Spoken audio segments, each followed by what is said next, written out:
الذين يمشون على الأرض هونا وإذا خاطبهم الجاهلون قالوا سلاما. صدق الله العظيم وبلغنا رسوله النبي الكريم ونحن على ذلك لمن الشاهدين والشاكرين والحمد لله رب العالمين. اللهم صل على سيدنا محمد وعلى آل سيدنا محمد وبارك وسلم. اللہ تعالیٰ نے اس دنیا میں دو چیزوں کو آپس میں جوڑنے کے لیے ایک تیسری چیز پیدا فرمائی ہے.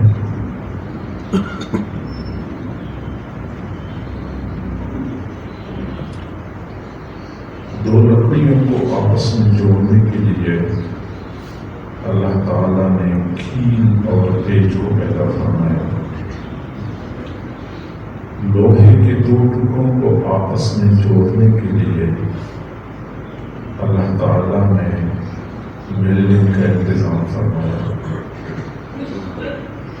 دو اینٹوں کو آپس میں جوڑنے کے لیے اللہ تعالیٰ نے سیمنٹ کو پیدا فرمایا. دو کپڑوں کو آپس میں جوڑنے کے لیے اللہ نے سوئی اور دھاگے کو پیدا فرمایا. ایسے ہی دو دلوں کو آپس میں جوڑنے کے لیے اللہ تعالیٰ نے دنیا میں اعلیٰ اخلاق کو رائج فرمایا. اچھے اخلاق کی بدولت دور کے دل قریب ہو جاتے ہیں، نفرتیں محبتوں میں تبدیل ہو جاتی ہیں اور دشمنی دوستی کی شکل اختیار کر لیتی ہے. دنیا کے ہر مذہب میں اچھے اخلاق پر زور دیا جاتا ہے، تاہم دین اسلام نے اچھے اخلاق کو جتنی اہمیت دی ہے کسی اور مذہب نے اتنی اہمیت نہیں دی ہے. آپ اندازہ لگائیں کہ حضور صلی اللہ علیہ وسلم نے اپنی بعثت اور رسالت کا مقصد ہی یہی قرار دیا کہ میں لوگوں کو اچھے اخلاق کی تعلیم دے دوں. انما بعثت لأتمم مکارم الاخلاق، مجھے تو اعلیٰ اخلاق کی تکمیل کے لیے دنیا میں بھیجا گیا ہے. رسول اللہ کی رسالت کا مقصد ہی یہی تھا کہ وہ لوگوں کو اچھے اخلاق کی تعلیم دے. اور آپ اندازہ لگائیں کہ ہمارے اس دین میں کسی بھی بندے کا ایمان جو کامل ہوتا ہے وہ زیادہ نمازوں کی وجہ سے نہیں، زیادہ حج اور عمرے کی وجہ سے نہیں، بلکہ اچھے اخلاق کی بدولت ایک مومن کا ایمان کامل ہو جاتا ہے. حضور صلی اللہ علیہ وسلم نے فرمایا ان اکمل المؤمنین ایمانا احسنهم خلقا، مؤمنین میں سب سے کامل ایمان والا وہ بندہ ہے جو سب سے زیادہ اچھے اخلاق والا ہوتا ہے. میرے بھائیوں، ایک مومن ہونے کی وجہ سے ہم میں سے ہر بندے کا دل چاہتا ہے کہ کبھی حرمین شریفین کی حاضری کی سعادت حاصل ہو جائے اور میں ان آنکھوں سے اپنے محبوب کے گنبد خضرا کا دیدار کروں. کتنے ایسے لوگ ہیں جو دعائیں مانگتے ہیں کہ کھلی آنکھوں سے اپنے محبوب کا دیدار نہ کر سکا، کم از کم خواب میں تو محبوب صلی اللہ علیہ وسلم کا دیدار نصیب ہو جائے. کئی سارے ایسے لوگ ہیں جو وظیفے پڑھتے ہیں کہ مدینہ منورہ میں موت نصیب ہو جائے، گنبد جنت البقیع میں دفن ہو جاؤں اور میری مٹی اس مٹی کے ساتھ مل جائے. اور یقیناً یہ سارے امور سعادت کا باعث ہے.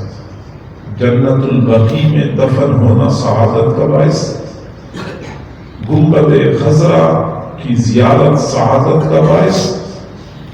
حضور صلی اللہ علیہ وسلم کے مبارک چہرے کا دیدار بے شک خواب کی حالت میں کیوں نہ ہو وہ بھی سعادت کا باعث ہے.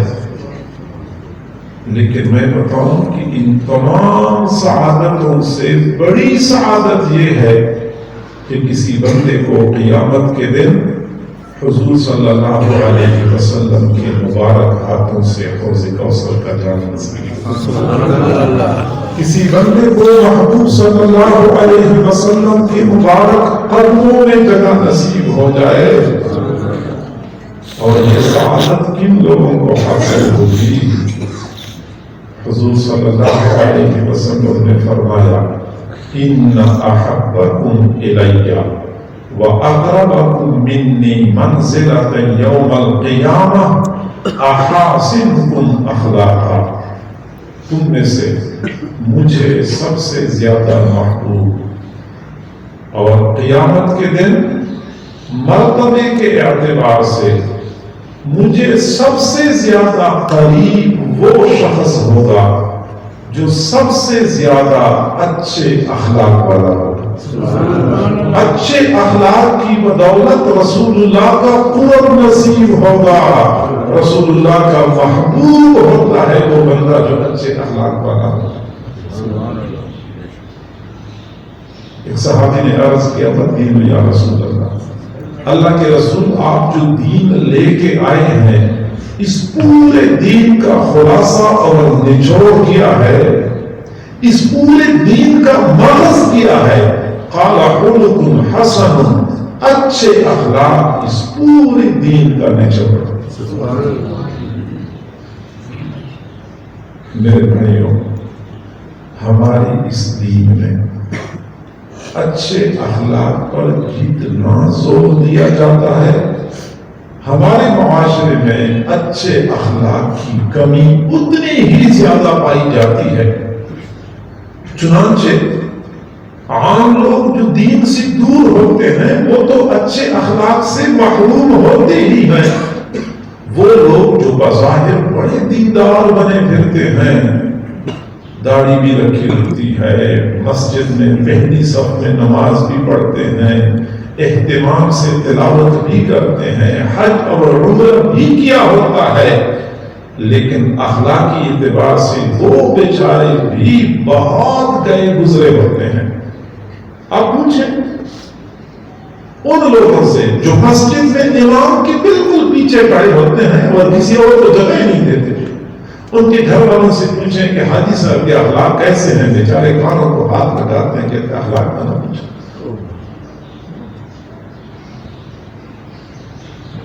اور میرے بھائیوں، میں کہتا ہوں کہ اگر قیامت کے دن اللہ تعالیٰ نے پوچھ لیا کہ نمازی کھڑے ہو جائیں تو ہم جیسے بہت سارے نمازی کھڑے ہو جائیں گے. اور اگر اعلان ہوا کہ روزہ رکھنے والے کھڑے ہو جائیں تو ہم جیسے بہت سارے روزہ رکھنے والے کھڑے ہو جائیں گے. اگر اعلان ہوا کہ حاجی حضرات کھڑے ہو جائیں تو بہت سارے حاجی حضرات کھڑے ہو جائیں گے. لیکن اگر اعلان ہوا کہ اچھے اخلاق والے کھڑے ہو جائیں تو ہم جیسے بہت ساروں کے سر نیچے کو جھک جائیں گے، وہ کھڑے ہونے کے قابل نہیں. وہ حاجی تو بن گئے، نمازی تو بن گئے، لیکن ہم اچھے اخلاق والے نہیں بن سکے. اور جب تک ہمیں اچھے اخلاق کا نصیب نہیں ہوں گے تب تک ہم کامل مومن کہلائے جانے کے مستحق نہیں ہیں. اپنے اخلاق اچھے کر لو. حضور نے فرمایا حسنوا اخلاقکم، اپنے اخلاق کو اچھا کر لو. اخلاق پر محنت کرنے کی ضرورت ہے. اچھے اخلاق کسے کہتے ہیں؟ اور اچھے اخلاق ہم کیسے اپنا سکتے ہیں، یہ بات میں نے آپ کو عرض کرنی ہے۔ تو بات سمجھ لیں کہ اچھے اخلاق کی بنیاد یہ ہے کہ ہماری زبان اور ہمارے ہاتھ سے کسی مسلمان کو تکلیف نہ پہنچے، یہ ایک درجہ ہو گیا۔ اچھے اخلاق کا دوسرا درجہ یہ ہے کہ اگر ہمیں کوئی بندہ تکلیف پہنچائے تو ہم صبر کر لیں، برداشت کر لیں، اینٹ کا جواب پتھر سے دینے کی کوشش نہ کریں۔ اچھے اخلاق کا تیسرا درجہ یہ ہے کہ کوئی بندہ ہمارے ساتھ زیادتی کرے تو ہم اس کو برداشت بھی کر لیں اور دل بھی اس کے بارے میں صاف کر دیں، اس کو معاف کر دیں۔ اور اچھے اخلاق کا چوتھا درجہ جو سب سے اوپر کا ہے کہ کوئی بندہ ہمارے ساتھ زیادتی کرے، ہم اس کے ساتھ احسان کر لیں، وہ ہمیں تکلیف پہنچائے ہم اس کو راحت پہنچائیں، وہ ہمیں نقصان پہنچائے ہم اس کو فائدہ پہنچائیں، یہ پھر اخلاق کا سب سے اوپر کا درجہ ہے۔ تو پہلا درجہ کیا ہے کہ ہماری زبان ہمارے ہاتھ سے دوسرے مسلمان محفوظ رہیں۔ ایک مومن کی زندگی اتنی صاف ستھری ہوتی ہے کہ قیامت کے دن کوئی بندہ اللہ کے دربار میں شکایت نہیں کر سکے گا کہ اے اللہ، اس بندے نے اپنی زبان سے میرا دل دکھایا تھا، اے اللہ اس نے اپنے ہاتھ سے مجھے تکلیف پہنچائی تھی۔ اور آپ لوگ بھی کوشش کریں کہ قیامت کے دن اللہ کے دربار میں کوئی بندہ آپ کے بارے میں یہ شکایت نہ کرے۔ اور یہی ایمان ہے، المسلم من سلم المسلمون من لسانه ویدہ، مسلمان وہ ہوتا ہے جس کی زبان اور ہاتھ سے دوسرے مسلمان سلامت رہے۔ لیکن افسوس سے کہنا پڑتا ہے کہ ہم جس بے باکی کے ساتھ مخلوق کے خدا کو ایذا اور تکلیف پہنچا رہے ہوتے ہیں، الامان والحفظ، ہماری زبانیں صبح سے لے کے شام تک درامتیوں کی طرح چل رہی ہوتی ہیں، دوسروں کو کاٹ رہی ہوتی ہیں۔ کوئی بندہ سامنے آیا اس کو بددعا دے دی، اگلا سامنے آیا اس کو گالی دے دی، اگلا سامنے آیا اس کو طعنہ دے دیا، اگلا سامنے آیا اس پر لعنت کر دی، جو یہاں موجود نہیں ہے پیٹھ پیچھے اس کی غیبت کر دی، اس کی برائیاں بیان کر دی۔ یعنی ہر بندہ ہماری زبان کے شر میں سے اپنا فائدہ، اپنا حصہ وصول کر رہا ہوتا ہے۔ زبان ہے جو ہمارے کنٹرول میں نہیں آتی۔ گھروں کے اندر آگ لگی ہوئی ہے، ساس اور بہو کے جھگڑے جب شروع ہو جاتے ہیں، جب ساس بہو کو اور بہو ساس کو چن چن کے طعنے دیتی ہے اور الفاظ کے تیر ایک دوسرے کے دلوں میں پیوست کر رہی ہوتی ہے، انسان حیران رہ جاتا ہے۔ یہی انسانیت ہے، یہی میری محبوب کی تعلیمات ہیں۔ گھر میں ہوتے ہیں تو گھر والے ہم سے پریشان، بازار میں ہوتے ہیں تو بازار والے ہم سے تنگ آ جاتے ہیں، مسجد میں ہوتے ہیں تو مسجد والوں کو ہماری ذات سے کوئی راحت نہیں پہنچتی۔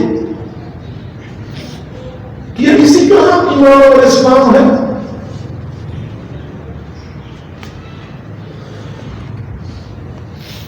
کسی مسلمان کو تکلیف نہ پہنچا، نہ ہاتھ سے نہ زبان سے، کیونکہ اللہ کو اپنے بندے بہت پیارے ہیں۔ جو بندہ اللہ کے پیارے بندوں کو تکلیف پہنچاتا ہے تو اللہ اس سے انتقام لیتا ہے، اور جب اللہ انتقام لیتا ہے پھر اس کو دوسروں کے لیے عبرت کا نشان بناتا ہے۔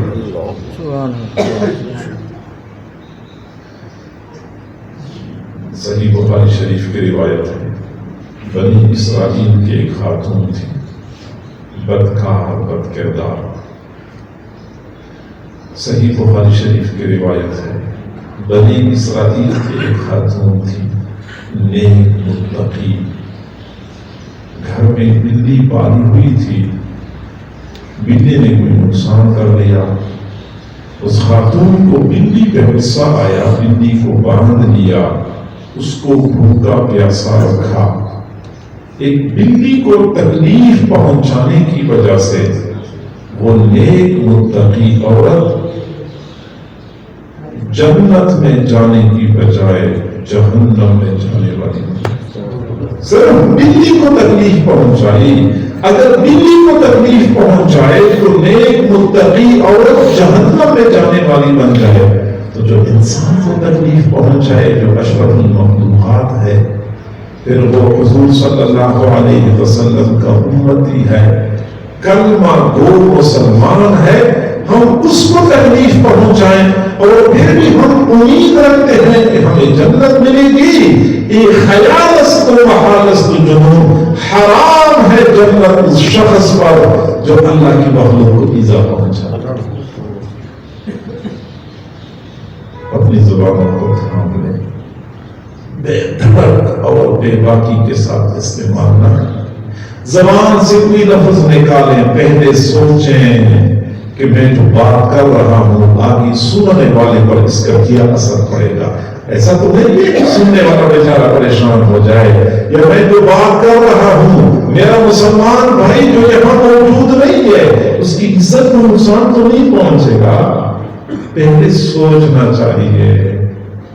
حضور صلی اللہ علیہ وسلم سے کسی نے عرض کیا، اللہ کے نبی یہاں ایک خاتون ہے، پوری رات نماز پڑھتی ہے اور ہر دن روزہ رکھتی ہے، بس غلط یہ ہے کہ اس کی زبان تیز ہے، دوسرے لوگوں کو زبان سے تکلیف پہنچاتی ہے۔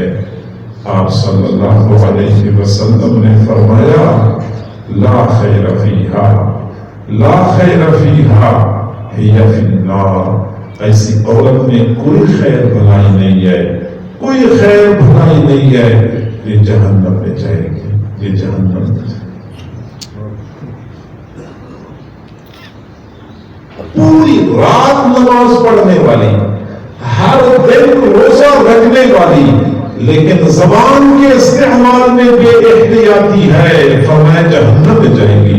گویا کہ جب زبان کے استعمال میں بے احتیاطی ہوتی ہے تو پوری رات کی نمازیں اور ہر دن کا روزہ بھی بندے کی نجات کا ذریعہ نہیں بن سکتا۔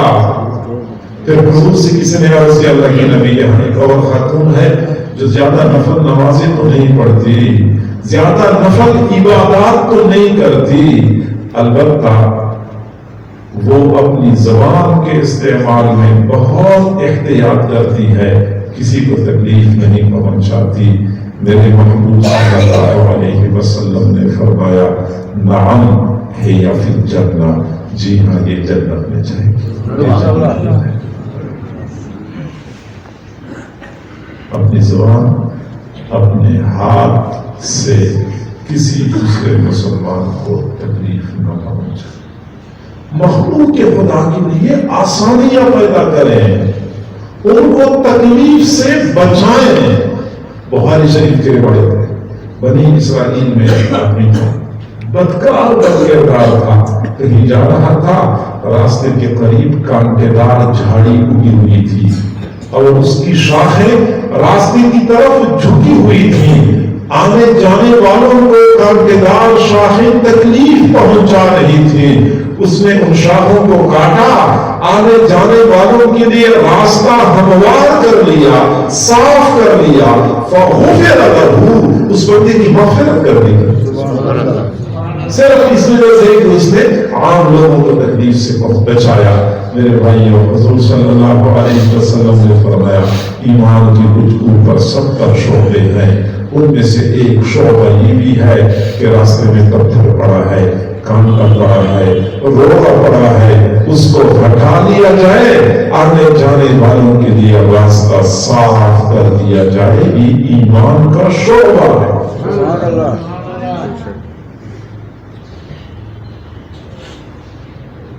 تو مخلوق خدا کو تکلیف نہ پہنچائیں، یہ اخلاق کا سب سے کم درجہ ہے۔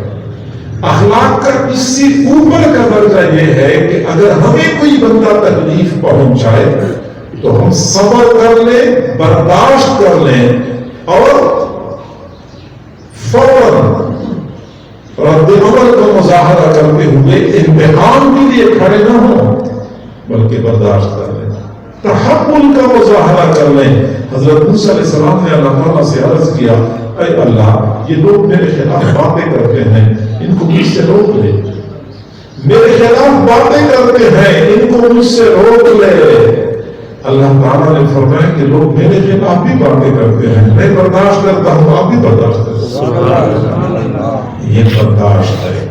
بندہ اگلے بندے سے انتقام لینے پر قادر ہوتا ہے لیکن پھر بھی برداشت کر لیتا ہے، حوصلے کا مظاہرہ کرتا ہے۔ اور یہی وجہ ہے کہ میرے محبوب صلی اللہ علیہ وسلم نے فرمایا، لیس الشدید بالسرعہ، اصل پہلوان وہ تو نہیں ہے جو دوسرے کو پچھاڑ کے رکھ دے، دوسرے کو گرا دے۔ انما الشدید الذی یملک النفس عند الغضب، اصل پہلوان وہ ہے جو غصے کے وقت اپنے آپ کو قابو کر لے۔ اور کسی نے برائی کر دی، فوراً آستینیں چڑھائی اور کہنے لگا میں تجھے سیدھا کرتا ہوں، اور چہرہ غصے سے سرخ ہو گیا اور منہ سے جھاگ نکلنی شروع ہو گئی۔ یہ کوئی کمال نہیں ہے، یہ کوئی مردانگی نہیں ہے۔ اصل مردانگی یہ ہے کہ جب بندے کو غصہ آئے تو بندے کا حوصلہ اتنا ہو کہ اس غصے کو پی جائے اور کسی رد عمل کو مظاہرہ نہ کرے۔ یہ اصل کمال ہے اور یہی مردانگی۔ تو ہم حلم کا مظاہرہ کرنے، برداشت کرنے، اس سے ایک اوپر کا درجہ ہے کہ ہم صرف برداشت نہ کریں بلکہ اگلے بندے کو دل سے معاف بھی کر لیا کریں، اپنا دل مسلمانوں کے لیے صاف کریں۔ جو کچھ کسی نے میرے ساتھ کیا ہے میں نے اللہ کی رضا کے لیے معاف کر دیا ہے، یہ اخلاق کا مجھ سے اوپر کا درجہ ہے۔ حضرت عبداللہ بن عمرو بن العاص رضی اللہ عنہ فرماتے ہیں، ہم حضور صلی اللہ علیہ وسلم کی خدمت میں موجود تھے۔ آپ نے فرمایا کہ تھوڑی دیر بعد ایک آدمی آنے والا ہے، تم میں سے جو بندہ جنتی آدمی کو دیکھنا چاہتا ہے تو اس کو دیکھے۔ ہم انتظار کر رہے تھے کہ وہ کون بندہ ہوگا۔ اچانک ہم نے ایک بندے کو دیکھا جس نے بغل میں جوتے پکڑے ہوئے تھے، وضو کیا تھا اور داڑھی سے پانی ٹپک رہا تھا، سیدھا آ کے مجلس میں بیٹھ گیا۔ مجلس ختم ہو گئی، لوگ اپنے اپنے گھروں کو چلے گئے۔ اگلے دن پھر حضور نے فرمایا کہ تھوڑی دیر بعد ایک بندہ آنے والا ہے، تم میں سے جو بندہ چاہتا ہے کہ میں جنتی بندے کو دیکھوں تو اس کو دیکھے۔ چنانچہ ہم انتظار کرتے رہے، ہم نے دیکھا وہی بندہ تھا، بغل میں جوتیاں پکڑی ہوئی تھی، وضو کر کے آ رہے تھے، داڑھی سے پانی ٹپک رہا تھا۔ میں نے سوچا کہ میں معلوم کرتا ہوں کہ یہ بندہ کون سا ایسا عمل کرتا ہے جس کے بارے میں رسول اللہ صلی اللہ علیہ وسلم نے 2 دن مسلسل جنتی ہونے کی خبر دی ہے۔ چنانچہ میں نے اس آدمی کے ساتھ کہا کہ آپ اپنے ساتھ مہمان لے کے جا سکتے ہیں۔ میں نے کہا جی بسم اللہ، آپ میرے ساتھ آ جائیں۔ میں مہمان کے طور پہ چلا گیا۔ میرا یہ خیال تھا کہ میں دیکھتا ہوں کہ یہ رات کو کیا عبادت کرتا ہے۔ ہم چلے گئے، چنانچہ میں نے دیکھ لیا رات کے وقت میں نے تھوڑی سی عبادت کر لی، اس نے بھی عبادت کر لی، میں سو گیا، وہ بھی سو گیا۔ رات کے آخری پہ ہم میں اٹھ گیا تو وہ بھی اٹھ گیا۔ جیسے میں نے رات گزاری ویسی رات اس نے گزاری۔ تو میں نے ان سے پوچھا کہ وجہ کیا ہے؟ حضور صلی اللہ علیہ وسلم نے مسلسل 2 دن آپ کے بارے میں خبر دی کہ یہ جنتی ہے، آپ کون سا ایسا عمل کرتے ہیں جو ہم نہیں کرتے؟ آپ کے اعمال تو میرے اعمال کی طرح ہیں۔ تو کہنے لگا نہیں، میرا یہ معمول ہے کہ جب رات کو سوتا ہوں تو اپنا دل سارے مسلمانوں کے لیے صاف کر کے سوتا ہوں، دل میں کسی کے لیے کینہ نہیں رکھتا، بغض نہیں رکھتا۔ ہمارے گھروں میں آپ لوگ دیکھتے ہیں ساس نے تھوڑی سی بات کر لی تو بہو نے وہ بات دل میں بیٹھا دی، اور پھر کئی مہینے دل میں وہی بات بیٹھائے رکھتی ہے اور کینہ دل میں رکھتی ہے۔ بہو نے تھوڑی سی غلطی کر لی تو ساس اسی بات کو دل میں پکڑ کے بیٹھ جاتی ہے۔ عزیز و اقارب میں سے کسی نے غلطی کر لی تو ہم اگرچہ رد عمل کا مظاہرہ نہیں کرتے لیکن دل ہی دل میں ہم کہتے ہیں کہ اس نے زیادتی کی، اور ہم دل سے اس کو معاف نہیں کرتے۔ معاف کرنا چاہیے. پہلا درجہ ہم کسی کو تکلیف نہ پہنچائیں. دوسرا درجہ ہمیں کوئی تکلیف پہنچائے تو ہم برداشت کر لیں. تیسرا درجہ صرف برداشت نہ کریں بلکہ اس کو معاف کر لیں. اور چوتھا درجہ یہ ہے کہ صرف معاف نہ کریں بلکہ دوسروں کی برائی کے بدلے میں ہم اچھائی کر لیا کریں. دوسرے ہمیں تکلیف پہنچاتے ہیں ہم راحت پہنچائیں. وہ نقصان پہنچاتے ہیں ہم ان کو فائدہ پہنچائیں. یہ سب سے اوپر کا درجہ ہے. حضرت حسین رضی اللہ تعالیٰ عنہ کے صاحبزادے حضرت زین العابدین رحمہ اللہ اپنے گھر میں تھے. باندی وضو کرا رہی تھی. مٹی کا بڑا برتن تھا, پانی ڈال رہی تھی. بے دھیانی میں برتن ہاتھ سے چھوٹا, حضرت کے سر کو لگا, اچھا خاصا زخم ہو گیا. حضرت نے جلال کے عالم میں باندی کی طرف دیکھا. باندی ڈر گئی لیکن سمجھدار تھی, اہل بیت کی باندی تھی. باندی فوراً بول پڑی والکاظمین الغیظ. اللہ کے نیک بندے وہ ہوتے ہیں جو غصے کو پی جاتے ہیں.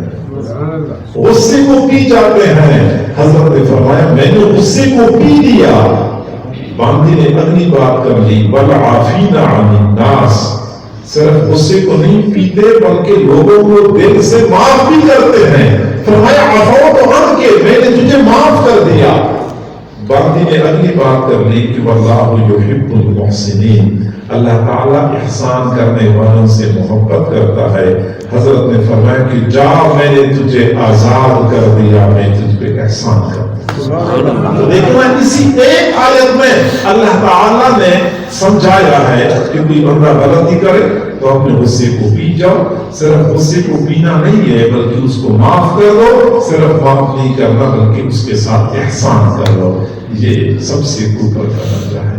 بہت پرانی بات ہے, میں نے ایک رسالے میں کہانی پڑھی. وہ کہانی رسالے کی ہے, وہ قرآن اور حدیث کی بات نہیں ہے لیکن سمجھانے کے لیے بہت مناسب ہے کہ ایک استاد نے اپنے شاگردوں سے کہا کہ بیٹا بڑے ہو کے تم کیا بنو گے, بڑے ہو کے تم کیا بنو گے.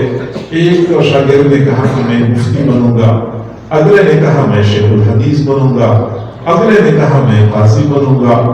جی ہاں, ایک وقت تھا کہ بچوں کی تمنائیں ایسی ہوتی تھی کہ میں نے قاضی بننا ہے, میں نے مفتی بننا ہے, میں نے شیخ الحدیث بننا ہے.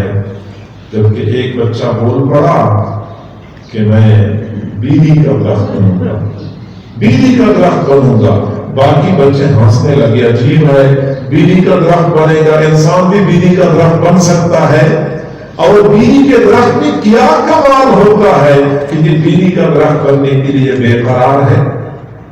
لیکن استاد سمجھدار تھا کہ بچے نے کوئی بامعنی اور بامقصد بات کی ہے تو پوچھا کہ بیٹا آپ بیری کا درخت کیسے بنو گے اور بیری کے درخت میں کیا کمال ہوتا ہے. تو بچہ بول پڑا کہ ہمارے گاؤں سے باہر بیری کا ایک درخت ہے, بہت پرانا اور بہت بڑا.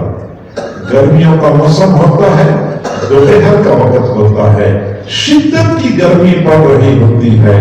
گاؤں کے لوگ اپنے گھروں سے چارپائیاں نکال کے بیری کے درخت کے نیچے ڈال دیتے ہیں.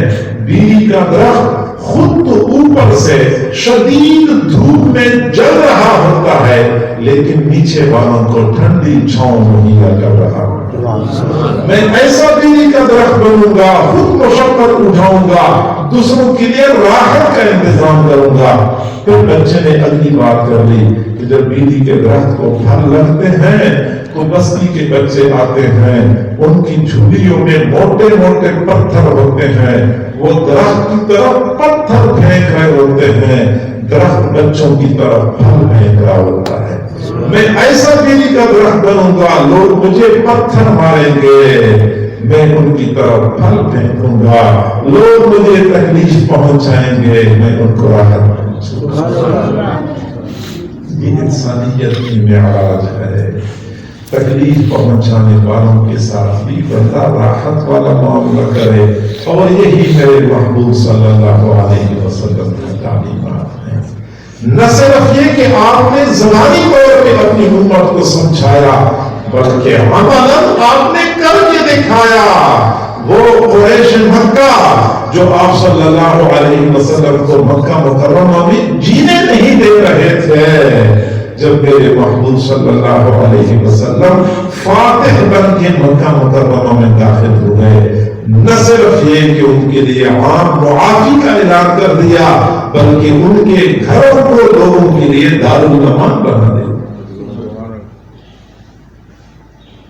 تو میرے بھائیوں، اچھے اخلاق ایمان کے کمال کا ذریعہ، ایک مومن کا بہترین زیور ہم گھر میں ہوں، دوسروں کے لیے راحت کا ذریعہ بنے۔ میرے بھائیو، زندگی ہم نے گزار دی ٹینشنوں میں، ایک دوسرے کے ساتھ باہم دست و گریبان رہنے میں، ایک دوسرے کے ساتھ سرد جنگ کی حالت میں ہماری زندگیاں گزر گئی، لیکن ہمیں ہاتھ کچھ نہیں آیا۔ آپ نے بھائی کے ساتھ جھگڑا کیا، آپ نے عزیز کے ساتھ جھگڑا کیا، ساس اور بہو کا جھگڑا 10 سال تک چلتا رہتا ہے، نہ تو ساس کی صحت پر اس کا اچھا اثر پڑتا ہے، نہ بہو کی صحت پر اچھا اثر پڑتا ہے، دونوں کی صحت متاثر تو ہو جاتی ہے، گھر کے حالات خراب تو ہو جاتے ہیں، مرد بیچارے ٹینشن کے مریض تو بن جاتے ہیں، فائدہ کبھی نہیں ہوتا، اور ہم خواہ میں یہ ٹینشن پال رہے ہوتے ہیں۔ ضرورت کیا ہے، فائدہ کیا ہے، ہمیں چاہیے کہ ہم اچھے اخلاق کا مظاہرہ کریں، اور یہ اچھے اخلاق بندے کو کیسے مل سکتے ہیں اور حاصل ہو سکتے ہیں۔ تو میرے بھائیوں، سمجھ لیں، انسان کی یہ فطرت ہے کہ وہ جس ماحول میں رہتا ہے اسی ماحول کا اثر اسی پر پڑتا ہے۔ جیسے لوگوں کے ساتھ یہ اٹھنا بیٹھنا کرتا ہے، ویسی ہی لوگوں کے اثرات اس پر پڑتے ہیں۔ اگر نیک لوگوں کے ساتھ یہ اٹھنا بیٹھنا کرے تو اس پر نیکی کا اثر پڑتا ہے، اگر برے لوگوں کے ساتھ دوستی لگائے تو پھر برائی اس کی طرف مائل ہو جاتا ہے۔ دنیا میں جو لوگ اچھے اخلاق والے ہوتے ہیں، ہم ان کے ساتھ اٹھنا بیٹھنا کریں گے، ہم بھی اچھے اخلاق والے بن جائیں گے، ہم بھی اچھے اخلاق والے بن جائیں گے۔ پوری زمین پر یہ اللہ والے مشائخ صوفیاء جو ہوتے ہیں، یہ اچھے اخلاق سے راستہ ہوتے ہیں، اور یہ دوسروں کی تربیت کرتے ہیں، دوسروں کی طرف بھی اچھے اخلاق منتقل کرتے ہیں۔ اور سچی بات یہ ہے کہ اللہ والوں کی صحبت میں ایک لمحہ بیٹھنے کی وجہ سے کئی مرتبہ دل کی دنیا میں انقلاب آ جاتا ہے، زندگیاں بدل جاتی ہیں، برائی کے راستے کو چھوڑ کے بندہ نیکی کے راستے پہ چل پڑتا ہے۔ صحیح بخاری شریف میں ایک محدث کا تذکرہ کثرت سے ملتا ہے، امام شعبہ رحمۃ اللہ علیہ ایک جگہ پہ حدیث کا درس دیا کرتے تھے۔ قریب کی بستی میں ایک ڈاکو تھا، بدنام زمانہ، لوگوں کے لیے وبال بنا ہوا تھا۔ امام شعبہ رحمۃ اللہ علیہ ایک دن حدیث کے درس سے فارغ ہو کر گھوڑے پر سوار ہو کر اپنے گھر کی طرف تشریف لے جا رہے تھے کہ راستے میں ڈاکو سامنے آیا۔ ڈاکو کو شرارت سوجھی، حضرت کے گھوڑے کی لگام کو پکڑا اور کہنے لگا، تو لوگوں کو حدیثیں سناتا ہے، آج مجھے بھی کوئی حدیث سنانی ہوگی۔ اور یہ غلط طریقہ تھا، حدیث پڑھنے کے لیے باقاعدہ مجلس میں آنا پڑتا ہے، یہ راستے میں کھڑا ہو کے اس طریقے سے حدیث کا مطالبہ کر رہا تھا۔ حضرت نے سوچا کہ میں کسی طریقے سے اس سے سائڈ پہ ہو جاؤں، اس کے ساتھ کیا الجھنا ہے، لیکن اس نے تھوڑی کی لگام کو تھاما ہوا تھا، نہیں جانے دے رہا تھا۔ آخرکار حضرت کو جلال آ گیا، انہوں نے جلال کے عالم میں متصل سند کے ساتھ ایک حدیث بیان کر لی، حدثني فلان قال حدثني فلان عن عبد الله بن مسعود رضي الله تعالى عنه قال قال رسول الله صلى الله عليه وسلم اذا لم تستحي فاصنع ما شئت۔ حضور صلی اللہ علیہ وسلم نے فرمایا، جب آپ کے اندر سے حیا ختم ہو جائے پھر جو جی چاہے تو کر لے. بے حیا باش وہ ہر جہادی باش، بے حیا بن جا تو سب کچھ بن سکتا ہے. امام شعبہ کا مقصد یہ تھا کہ تو اتنا بے حیا بنا ہوا ہے، عام لوگوں کو تو پریشان کرتا رہتا ہے، اب تو نے ہمیں پریشان کرنا شروع کر دیا. ایک اللہ والی کی زبان سے نکلے ہوئے الفاظ تھے جو تیر کی طرح اس ڈاکو کے دل میں پیوست ہو گئے. ڈاکو کے دل پہ چوٹ لگی کہ میں اتنا برا بن چکا ہوں، عام لوگوں کو پریشان کرتا رہا، اب میں نے اللہ والوں کو پریشان کرنا شروع کر دیا. چنانچہ اسی وقت حضرت سے معافی مانگ لی. نہ صرف یہ کہ معافی مانگ لی بلکہ وہ ڈاکو امام شعبہ کے شاگرد بن گئے.